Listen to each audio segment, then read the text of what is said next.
Hi, I'm Father Michael Orsi. I'm your host for Action for Life Television, that good news program which brings you the big G for the gospel of Jesus Christ and the little g, all the good things that people do to put that gospel of life into action. Now, ladies and gentlemen, for the sake of full disclosure, I must say that I am on the advisory board to the Sunlight Home.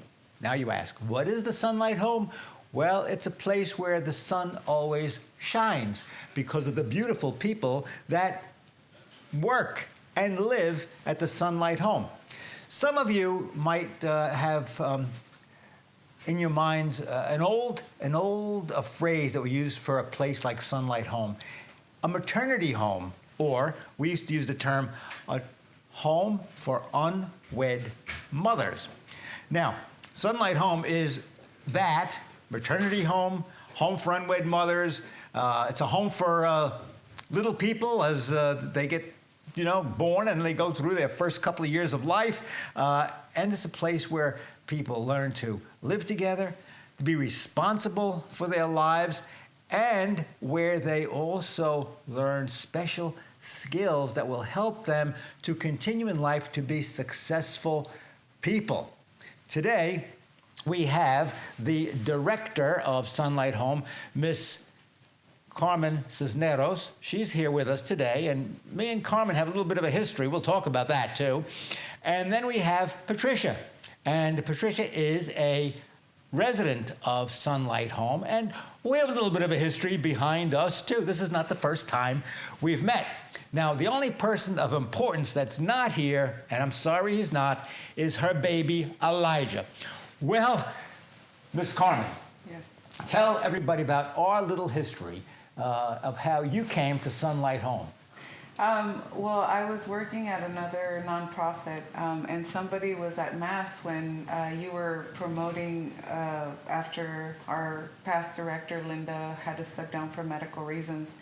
And you announced at Mass that if anybody knew of somebody looking to apply for this director position. So I did. The director that I was working with at the time said, you would love to do this because I've always loved working with women who are in crisis or are just, facing a difficult time in their life. And so I came to Sunlight Home because of an announcement you made. How about that? You see, look, ladies and gentlemen, if you ever find yourself in a situation and you need help immediately, what you do is you bring it to the people of God. You bring it to the church and tell the church, look, we have a need. I need somebody for a special situation, the Sunlight Home, that takes care of women who are pregnant and want to have their baby. And what happens then is the Holy Spirit moves in big time. Holy Spirit always moves in big time. And voila, we have the lovely Miss Carmen. There you go. Okay. So you get the Sunlight Home, and tell us then what happens. You got to get into this whole deal. I mean, you're living in a place with like a whole bunch of single moms. Yes. And they're having babies. Yes. All right. Tell us then what happens. Well, I've been working with pregnant women pretty much my whole life because I'm the youngest of 10. So I have. Oh my. So I've had to be around them a lot. But this was in a very special way because you're not only there during a very vulnerable moment of their life, but you're also walking with them. Right. And teaching them the skills that they didn't have. So most of them who come didn't have good parental figures. So I was very blessed to have great parents, and they showed me the love of God and how to communicate that to a child. So I really enjoyed walking with these women day in and day out, with Bible study, with just talking to them, just hearing their stories, and just watching them develop into the mothers that they should have had for themselves. You see, God took care of everything. Like Miss Carmen, like the whole deal. She, all wrapped up into one person. She steps in there. She knows what she's doing. She knows what she's about. And she has like this kind of charismatic personality that the girls there, the women there, just take to her like a big sister, right? Yeah. Okay. Now, tell us about how does a girl come to the Sunlight Home?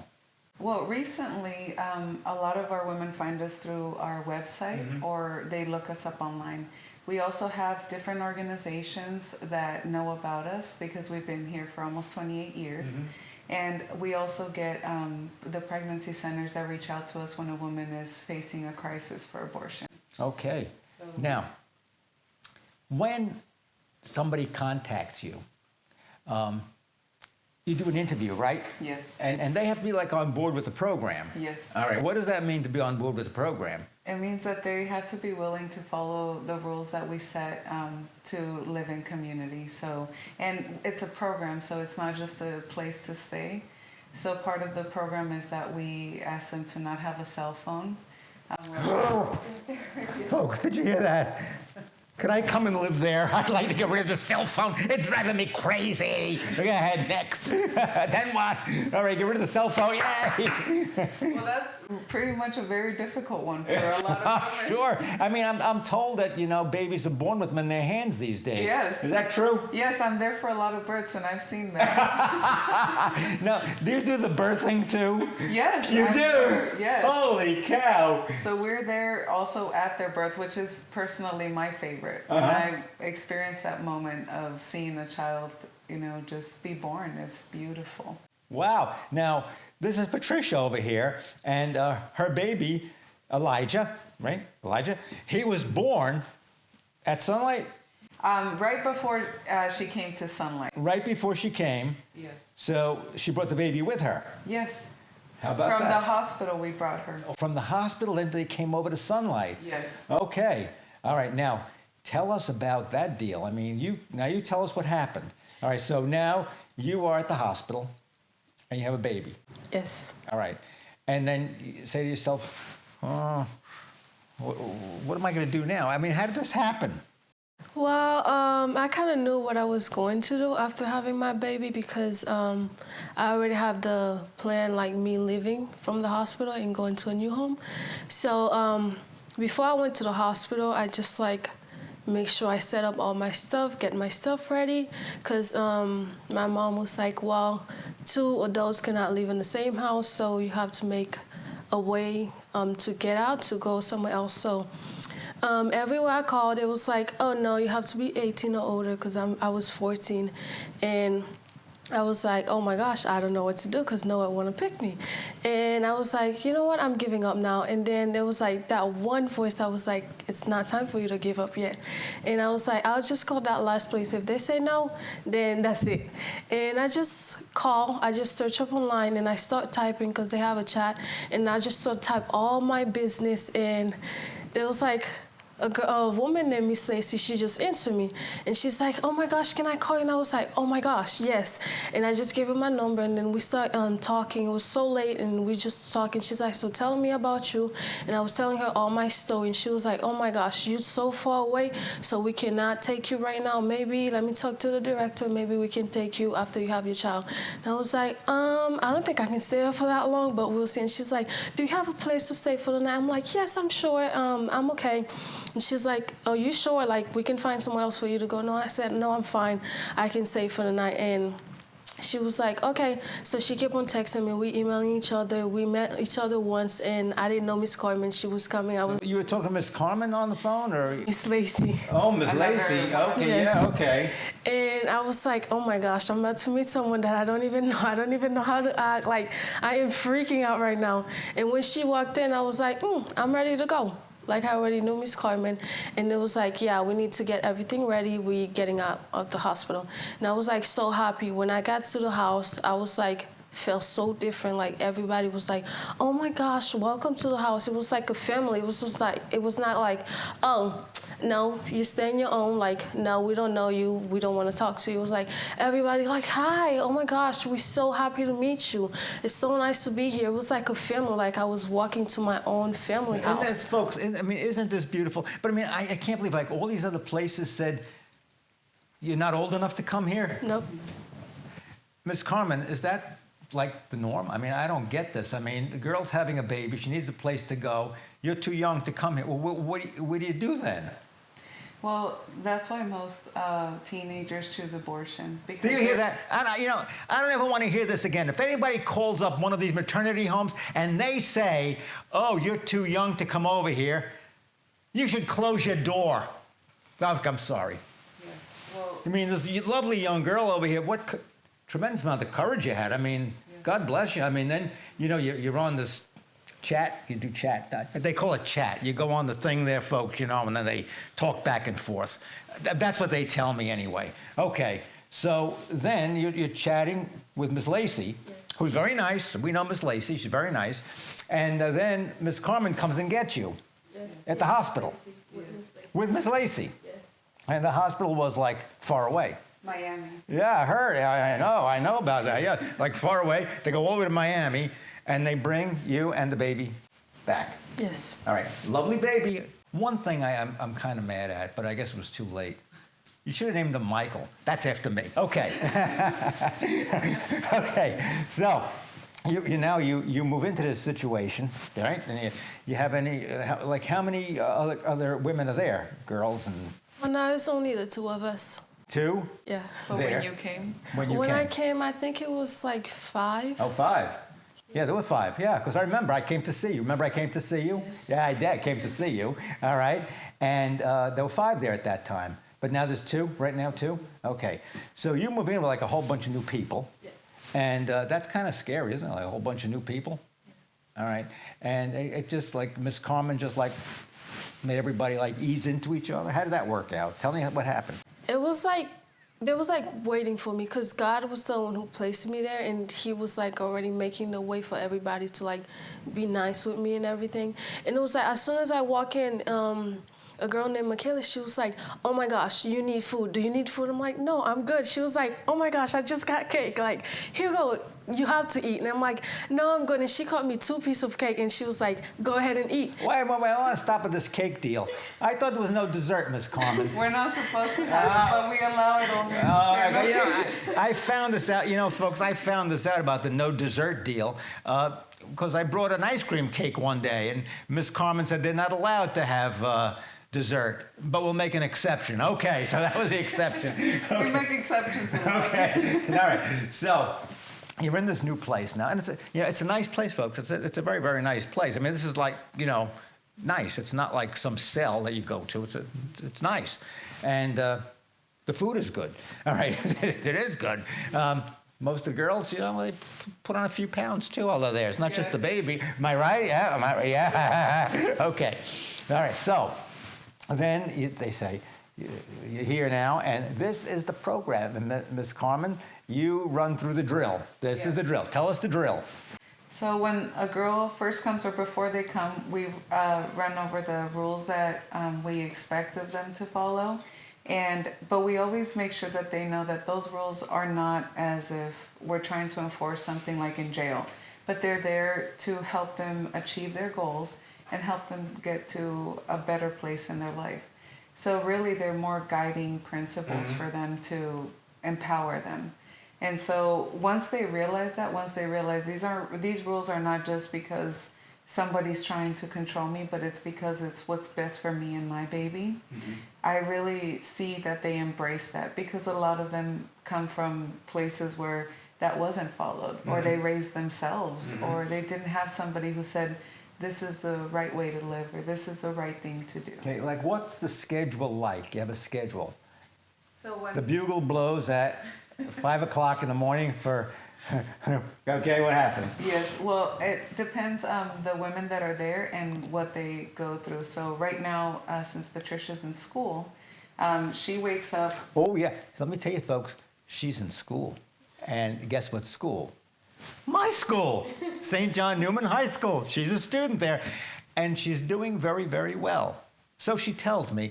But when do I get to see that report card? Soon. Soon, okay, soon. Okay. Sister Pat, the principal, told me she's doing very, very well. Sister Pat doesn't lie. Okay. So since she goes to school, when she wakes up, she has to get her baby ready for daycare, get herself ready for school. And then one of the staff members or a volunteer takes her to school and her baby to daycare. And then when they come back, it's also, there's chores, there's food to cook, and then we try to do a Bible study. We used to do them in the mornings, but since she has to kind of run around before school, we make sure it happens before she goes to Okay, so they're kind of a full schedule. Yes. Yeah. Now she goes to school. Some of the other moms, they work, yeah. or work towards a GED or work on their advanced degrees. See, it's just a full-rounded educational program. And education doesn't mean just the books. It means, to be educated in life about how to survive, how to do things right, how to care for yourself, and how to care for the baby. All right, now, Patricia, I got to ask you this one now. Could you tell us your story before you came to Sunlight? What happened to you? How did you, find yourself pregnant, and then to say, I'm going to bring this baby to life. I don't want to have an abortion. How did you figure this whole thing out? Because you're young. How old are you? I am 15 now. Okay, 15 years old. Now, that sounds pretty mature to me. Now, most 15-year-olds, 14 and 15-year-olds, they don't usually think things through, but you did. All right. Tell me about the whole process. What happened? Well, I have to say it wasn't me that did everything on my own. It was God moving me. All right, there you go. I tell you, this is a smart girl here. All right. Because a lot of things, like bad things happen for Elijah not to be alive, like drinking a lot of pills, stuff to kill him. But God was like, no, you can't kill my own child. He's coming. Like, he needs to be here. I have like a plan for him. He needs to be here. Anything you do will not work. So I keep drinking every nasty stuff I could drink because I did not have a stomach. So no one knew I was pregnant until 7 months and a half. That's when my mom found out I was pregnant. Because she was like, oh, Patricia, you're very different. And she was like, we're doing a pregnancy test because I had a dream that you're pregnant. So she's like, okay, we're taking a pregnancy test. And then she was like, all day, we went all day, I couldn't pee. I literally didn't have no pee for a pregnancy test. She's like, no, you're lying to me right now. Like, what is going on? And when she took that test, she said, you're pregnant, so what are you doing now? I said, I want to take the baby out. And she's like, no, we're not doing that. We don't believe in that. And she was like, we're going to a pregnancy center to make sure that you are pregnant. And when we got there, it was like, she's 7 months and a half. My mom was like, oh my gosh, I do not know what to say to you right now. I literally cannot see you in the house right now. I don't even know how to act around you. And I had to stay in the corner because I was so embarrassed. Like, I didn't even know what to do. I was going to school pregnant. My friend didn't know. And I'm like, what am I going to say to my friend now? They were like, they'll tell me, like, I don't trust you now because you're pregnant, you didn't even tell us. I couldn't tell anybody about the story. My life would be in danger if I tell anybody. My family life would be in danger. So I was like, have to keep it inside. What do you mean be endangered? Because, like, the father of the child was, like, threatening us, like, if you tell anyone, you will die, I will kill you and stuff. So I had to, like, if I wanted to make it out alive, I had to keep quiet. Wow. But the father, was... Who was the father? Was he an older man? Yes, he is an older man. He's probably around 29 or 30. Uh-huh. And then he asked you out, or did he rape you? What happened? We wasn't together. It was like something. He's like, oh, I want to get in contact with you. And I was like, well, we can't get in contact because I don't have a phone and stuff. He knew everything about me before I even told him. And he got me a phone. After he got me a phone, he was like, oh, let's go out. He took me somewhere. I didn't even know where he took me. And all of a sudden, we was in the bed doing nasty stuff. So that's when I got pregnant. And he knew the same day. He was like, keep drinking this, drinking that. He was giving me a lot of stuff to drink and nothing worked. And I was like, well, now you have to take responsibility. He was telling me, no, just go have sex with your boyfriend and tell your mom that your boyfriend got you pregnant. I'm like, no, I can't do that. I already know the truth. I can't just stay there and just lie about it. And he was like, well, I can't do anything because you already know I'm old and stuff, so you have to do something for me. And I was like, I'll try to keep it down for now, but you have to know what you're going to do. Because I'm young, I can't take care of a baby, and my mom will definitely not keep me in her house, so you have to know what you will do. And he was like trying to hide and everything until... Well, how did you know this man? So he was cousin with a neighbor, my neighbors, and he was like, they always tell him about me. I don't know what they was talking about me, but he was like, "Oh, my cousin told me about you, so I just need to keep in contact with you," and all of a sudden, that's what happened. And Okay, Patricia ladies got and gentlemen, pregnant. you see, this is a child abuser. That's what this is. This is a child abuser. This man is a criminal. What he did to her, he took advantage of a girl, a young girl, and he used her and he abused her. He belongs in jail because he probably has done it to other young women too.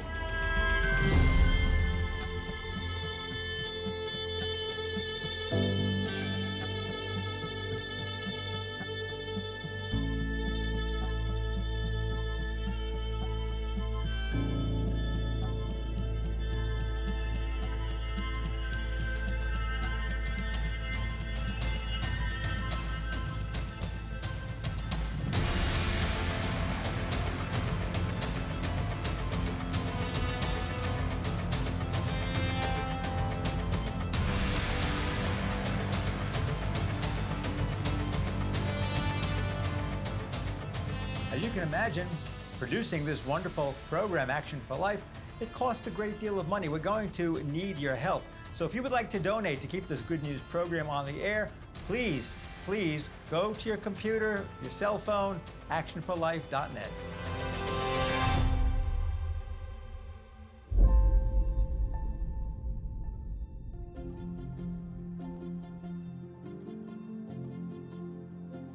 And now for our thought for the day. Prayer is extremely important. We're not fighting a battle just against earthly powers. We're fighting a battle against evil. Please take some time each day to pray and ask God for the strength that you need and that we need to keep up the battle for life. Okay, this young lady, though, had a sense of God in her life, and her mother seems to have had her act together, too. Okay, so Mama helped out. Yes, she All right. did. And she helped you to find a place to go. Yes, she did. Okay. And the rest is like history. Okay. Now, I know Elijah. He's adorable. And I saw you with him. You know, we were just at the Sunlight Home banquet. And it was beautiful. The banquet was absolutely beautiful. It's the Naples Yacht Club. And it's a way, you know, to raise money to keep the Sunlight Home going. And a lot of the girls were there. A whole table full, as a matter of fact, with their babies. Okay, now, let's talk about the future. Right now, you are a freshman. A sophomore. A sophomore, okay. We had a special mass today for the sophomores at the high school. But, you know, Patricia comes to mass anyway, even when she's not the sophomore mass, because it's open to everybody that wants to come. All right, so now you're a sophomore, you're doing well. All right, what do you see for the future? I see myself in a lot of places, but I cannot make a choice yet because I don't know what God has for me, because everything like I thought my life would be, now it's not how it is, so I can't really make a choice now. But I would like to reach the goal I'm thinking. What's your goal? Because I'm thinking to graduate high school, go to college, because I want to be a model for my son. Mm-hmm. I want to graduate high school, go to college, and be an anesthesiologist. Anesthesiologists, you know, they put people to sleep. Yeah. Yes. So I do that, folks, naturally by my homilies. You know, I give a homily on Sunday, my anesthesiologist, they go to sleep. So I do not want to give up right now because I'm raising a boy and they're so easy to give up. And I want him to know that even I was young, I was like going through difficult times, I still made it alive. Mm-hmm. So I want him to make it out alive too, okay, without a father. Now, Ms. Carmen, what happens, you know, next with Sunlight Home? How long can Patricia stay there? Okay, could you give us some of what goes on next? So women have their babies, they come stay there, they have the babies there, whatever the case may be, and then what? So we have a transition program mm-hmm. that they can be there for up to 2 years. The board actually took into consideration Patricia's specific case, and they said we can keep her up through she graduates high school. That's So, great. Okay, yeah. so we have you at Newman at least 2.5 more years. Okay, and then I expect that you'll be going to Harvard. Yes. All right, I expect that. Okay. All right, so they stay then, they could stay 2 years. Yes. Okay, and then there's a transitioning to whatever. It could be, just go get your own place. Now, is there like an alumni association where they come back and visit? Yes, All right. yes, we do. Every year we have a Christmas party, and we invite all the residents to come back and just meet the new residents and also see where they are now. So. Right. I have the pleasure once a year of going over to, used to be at the Naples Hotel. I think it's closed. However, they have a big luncheon, a fashion show. Folks, I don't stay for the fashion show, okay? But I see some of the moms coming back with the babies. Some of the moms gave the babies up for adoption, have these open adoption deals, and they come back and they see the birth mom and the adopted mother there. It's a beautiful event, and they have hundreds and hundreds of women, and you got a few men too, that really get involved, and they want to make sure that the Sunlight Home is a place where people are welcomed, that are in difficult circumstances, and that they can become closer to God, become more responsible for their lives, and raise healthy, beautiful children. Ms. Carmen and Patricia, I want to thank you for being here today and for the great work you're doing over there. And you just keep up your good work, honey. I know you're for action. I am for action, too. We would like to thank our generous sponsors for their wonderful support.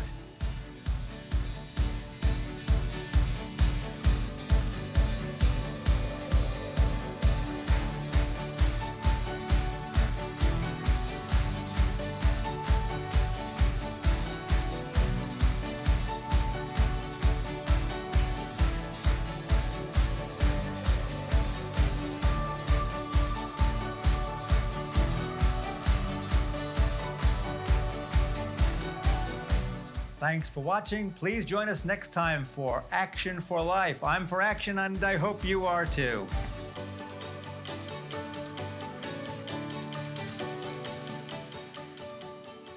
I'm Father Michael Orsi. I am your host for Action for Life Television, that good news program which talks about the gospel of Jesus Christ, the big G, and the little g, all the good things that people are doing to put the gospel of life into action. So please join us for the next episode of Action for Life.